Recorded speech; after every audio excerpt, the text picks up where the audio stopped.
Em Darwin se equivocou e o filme Toma revela uma camada ainda mais cruel e sofisticada da sua sátira social, afastando-se da simples sucessão de situações engraçadas para construir um retrato quase antropológico de um grupo humano que vive guiado não por valores ou aprendizado coletivo, mas por impulsos primários cuidadosamente disfarçados de lógica cotidiana. E desde a primeira cena desta segunda leitura crítica, percebe-se que o riso proposto pelo filme é um riso nervoso, aquele que surge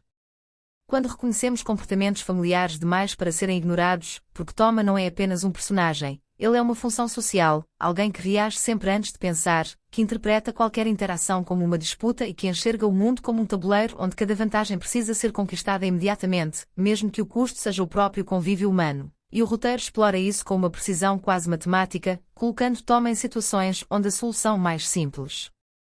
exigiria apenas cooperação ou silêncio, mas que inevitavelmente se transforma em conflito porque o instinto de autoafirmação fala mais alto, e aqui entra a ironia central do título, pois se Darwin falava de adaptação ao meio, o que vemos é um meio que se adapta aos piores impulsos dos seus habitantes, normalizando a esperteza vazia, a mentira conveniente e a agressividade passiva como ferramentas legítimas de sobrevivência, e cada cena funciona como uma pequena fábula urbana, na qual ninguém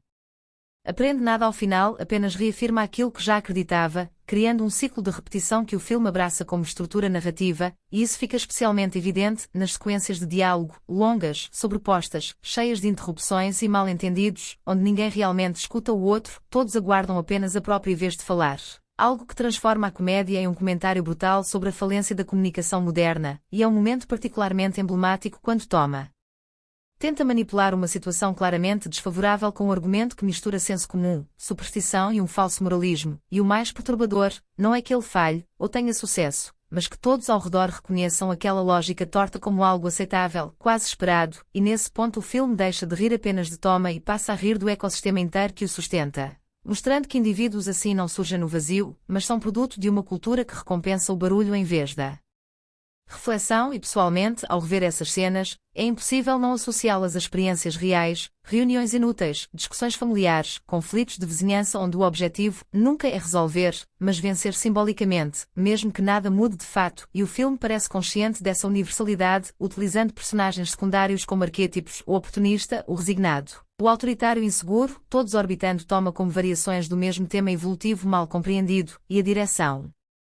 opta por não oferecer catarse, não há um grande momento de redenção ou aprendizado final, apenas a continuidade da rotina, reforçando a ideia de que a verdadeira comédia está na persistência do erro, e ao longo da narrativa essa persistência ganha contornos quase filosóficos, levantando a pergunta: incomoda se a humanidade realmente evolui ou apenas se especializa em justificar os próprios instintos mais básicos com discursos cada vez mais elaborados, e Darwin se equivocou e brilha justamente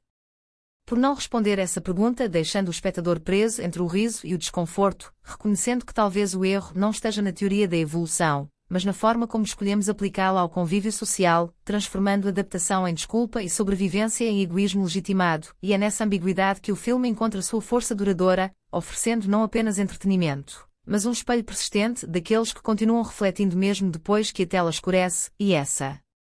sensação de continuidade de ciclo ininterrupto é o que faz desta obra um objeto tão rico para a análise, pois quanto mais se observa, mais se percebe que cada gag, cada exagero, carrega uma verdade desconfortável sobre quem somos quando ninguém está realmente olhando.